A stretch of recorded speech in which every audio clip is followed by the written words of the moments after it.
হাজার মানুষের ভিড়ে থেকেও কখনো মনে হয় আমি একা, সবাই হাসছে, সবাই কথা বলছে, কিন্তু আমার ভিতরটা নিঃশব্দ হাহাকার।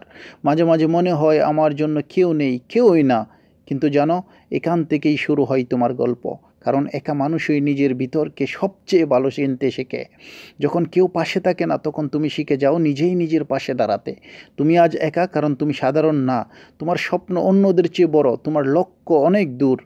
তোমাকে অনেক দূর যেতে হবে। তোমাকে আজ মানুষ বুঝবে না, কিন্তু একদিন তোমার নাম শুনে তারা অনুপ্রেরণা খুঁজবে।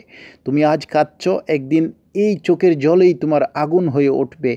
তুমি আজ একা, একদিন তোমার চারপাশে হাজারো মানুষ থাকবে, তোমার দিকে তাকিয়েই বলবে, এই মানুষটার মতো হতে চাই। তাই ভয় পেও না একাকিত্বকে, কারণ এখান থেকেই শুরু হয় তোমার কিংবদন্তি হওয়ার গল্প। তুমি একা নও, তুমি একদিন তৈরি করবে সময়, আর সেই সময় তোমার নাম উচ্চারণ করবে।